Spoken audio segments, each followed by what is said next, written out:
گزشتہ کچھ نشستوں میں ذہنی عمل اور توجہ کا ذکر کیا گیا، اور یہ اس لیے کیا گیا ہے کہ ان مضامین میں آگے چل کر بار بار ارتکاز توجہ یا کنسنٹریشن کے مختلف پہلوؤں کا ذکر آئے گا۔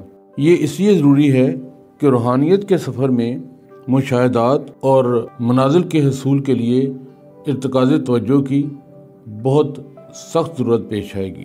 ارتکاز توجہ نہ صرف یہ کہ روحانی سفر میں ضروری ہے، مراقبے میں اس کی بڑی خصوصی اہمیت ہے، لیکن اس کے ساتھ ساتھ جب بھی کوئی صحیح عمل آپ کو کوئی عمل بتاتا ہے یا کچھ کرتا ہے، بلکہ ہم بھی بعض دفعہ یہ آپ کو کہہ چکے ہوئے ہیں کہ جب بھی آپ نے کوئی کام کرنا ہو، کسی مقصد کا حصول ہو، تو آپ نے اگر کوئی پڑھائی پڑھنی ہے تو اس کے ساتھ جب تک آپ کے پاس ارتکاز توجہ نہیں ہوگا، آپ توجہ کو مخصوص نہیں کریں گے، اس وقت تک کام ہونے کی کوئی توقع نہ رکھیے۔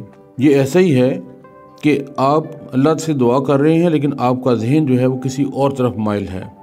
اگر آپ کا ذہن کسی اور طرف مائل ہوگا تو آپ دعا کی قبولیت کے لیے زیادہ پر امید نہ ہوں، لیکن اگر آپ کی توجہ اور آپ کا تصور مکمل طور پر دعا کی طرف ہے اور اس کے حصول کے لیے اللہ کی طرف آپ رجوع کر رہے ہیں، تو پھر آپ اس مقصد کے حصول کے لیے اپنی دعا سے کچھ مثبت نتائج حاصل کر سکتے ہیں۔ اب اس ارتکاز توجہ کے لیے اور ان چیزوں کو سمجھنے کے لیے اور آگے بڑھنے کے لیے ہمیں ذہن کی کیفیات کو سمجھنے کی ضرورت ہے۔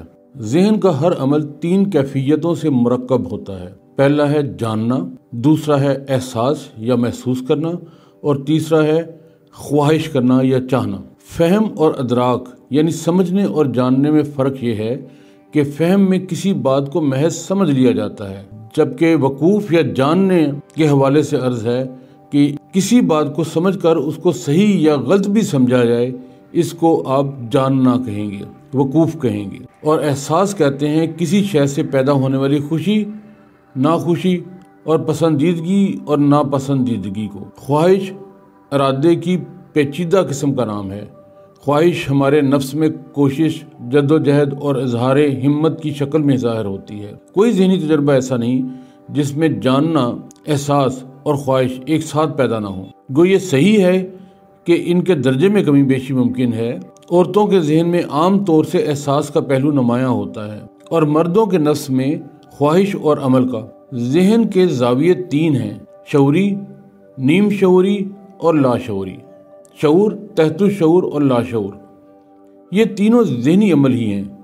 شعور ذہن کی واضح خصوصیت ہے۔ نیم شعوری حالت ذہن کی مبہم کیفیت کو کہتے ہیں، اور لاشعور ذہن کی وہ کیفیت ہے جو اوجھل ہے۔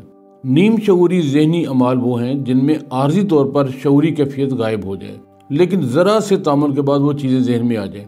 مثلا جس وقت میں یہ الفاظ ادا کر رہا ہوں، باہر سڑک پر چلنے والی گاڑیوں کی آواز میرے کان میں آ رہی ہے، مگر محویت کے سبب بازار کا یہ شور میرے شعور سے اوجھل ہے۔ اگر یکا یک یہ شور و ہنگامہ بند ہو جائے تو مجھے فوراً احساس ہو جائے گا کہ سناٹا چھا گیا ہے۔ تو پتہ چلا کہ ٹریفک کا پورا ہنگامہ میرے نیم شعور یا تحت الشعور میں موجود تھا، البتہ عارضی طور پر شعور اس سے غفلت برت رہا تھا۔ جو ہی شعور کی توجہ ادھر مبذول ہوئی، تحت الشعور سے ساری آوازیں ابھر آئیں۔ نفسیات کی اصطلاح میں تحت الشعور کے نیچے لاشعور کا بحر ظلمات واقع ہے۔ بہت سی سوچیں ہیں جو اندر چل رہی ہوتی ہیں۔ جہاں تک لاشعوری اعمال کا تعلق ہے تو ہمیں ان سے آگاہی حاصل ہی نہیں ہو سکتی، وہ اکثر و بیشتر شعور سے اوجھل رہتے ہیں۔ البتہ تحلیل نفسی اور تعبیر خواب کے ذریعے کسی نہ کسی حد تک اس سمندر کی گہرائی میں اترنا ممکن ہے۔ لاشعوری اعمال وہ ہیں جن کا رشتہ ذہن کے شعوری عمل سے کٹ جائے اور ہم ان اعمال کے بارے میں غفلت شعاری اختیار کر لیں۔ شعور کے مقابل اور ذہن کے سامنے جو اشیاء ہوتی ہیں ان کا ایک تو مرکزی نقطہ ہوتا ہے، باقی سب حاشیہ ہوتا ہے۔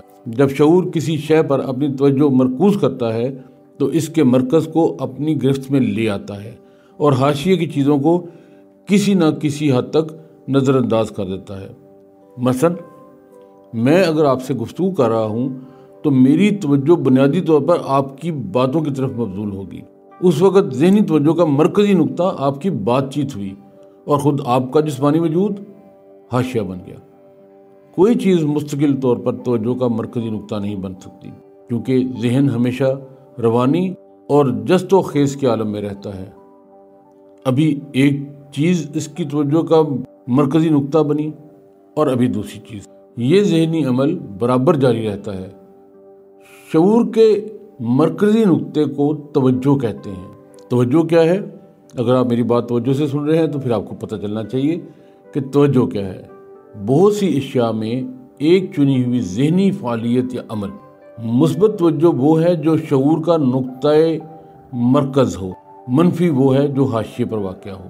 شعور کے وسیع کینوس کے کسی نقطے کو کھینچ کر شعور کا مرکزی حصہ سامنے لے آنا، یہی توجہ کا عمل ہے۔ محویت کے عالم میں بھی کبھی کبھی ایسا ہوتا ہے کہ ہم کسی خاص چیز کی طرف متوجہ نہیں ہوتے اور شعور کا پورا کینوس ذہن کے سامنے ہوتا ہے۔ یہ خالی ذہنی کی علامت ہے، یعنی سب کچھ نظر کے سامنے ہے اور ذہن ہر منظر کی طرف سے بے نیاز۔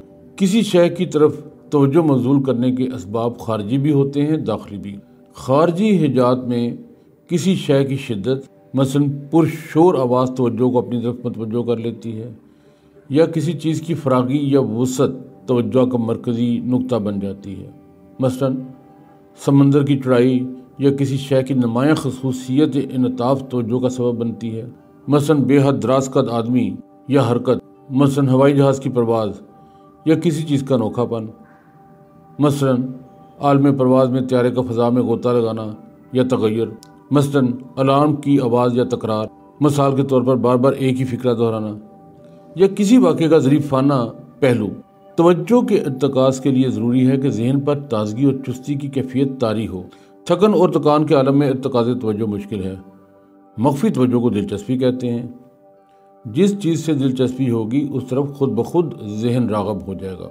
توجہ اور احساس دلچسپی کی یہ کیفیتیں ذہن پر بیک وقت طاری ہوتی ہیں، یعنی ہم ایک ہی وقت میں محسوس بھی کرتے ہیں اور متوجہ بھی ہوتے ہیں۔ کوئی ضروری نہیں کہ مرکز توجہ بن جانے والی دلچسپ شے خوشگوار ہی ہو، خوفناک بھی ہو سکتی ہے۔ دلچسپی کی بھی 3 قسمیں ہیں، ایک جبلی، ایک اکتسابی اور ایک عارضی۔ جیسے عورت سے مرد کی دلچسپی جبلی ہے، یہ اس کی جبلت میں ہے، جب سے سگریٹ نوش کی دلچسپی اکتسابی ہے، اور عارضی دلچسپی یہ ہے کہ وقتی طور پر آپ کو کوئی ڈرامہ یا فلم یا کہانی پسند آ گئی اور اس کے بعد آپ کی کیفیت بدل گئی۔ اسی طرح توجہ کی بھی 3 قسمیں ہیں، انفعالی، فعالی اور ثانوی۔ انفعالی توجہ وہ ہے جو کسی شے کی توجہ، طلب، خاصیت یا حرکت کے سبب پیدا ہو۔ مثلا بار بار مکھی کا آپ کے چہرے پر بیٹھنا اور آپ کا بار بار اسے اڑانا۔ فعالی توجہ میں ذہن اپنی مرضی اور اندرونی تحریک سے خود عمل کرتا ہے۔ مثلا میں یہ بات پوری توجہ سے آپ سے کہہ رہا ہوں، اس توجہ کو فعالیت کہیں گے۔ فعالی اور انفعالی توجہ میں فرق یہ ہے کہ انفعالی توجہ کے عالم میں کوئی خارجی شے، کوئی باہر کی چیز مثلا آواز یا حرکت ہم پر اثر انداز ہوتی ہے، لیکن جہاں تک فعالی توجہ کا تعلق ہے تو ہم اس عالم میں کسی شے سے اثر پذیر ہونے کے بجائے اس پر اثر انداز ہوتے ہیں۔ الٹا ذہن جن دلچسپیوں کو پسند کرتا ہے اس کو نظام ادراک کہا جاتا ہے۔ یہ وہ نظام خیالات ہے جسے ہم گزشتہ سمجھی جانے والی توجہ سے حاصل کرتے ہیں، اور جو ہمیں مجبور کرتا ہے کہ ہم اس قسم کے دوسرے خیالات کی طرف متوجہ ہوں۔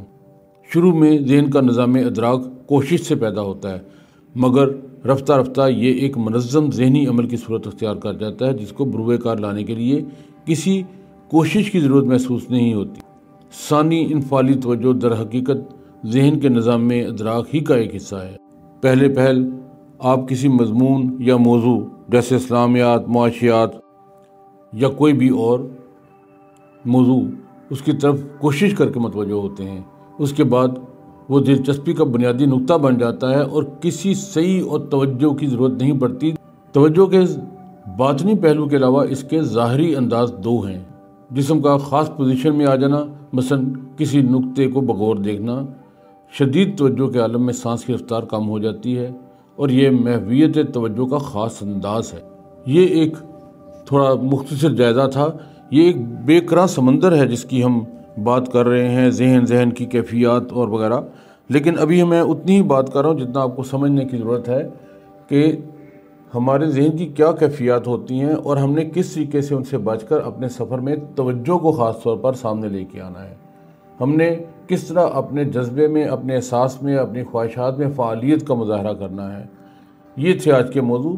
اگلی نشست میں ہم کسی اور پہلو سے اس پر روشنی ڈالیں گے۔ اللہ تعالی ہم سب کو حامل ناصر ہو۔ اللہ حافظ۔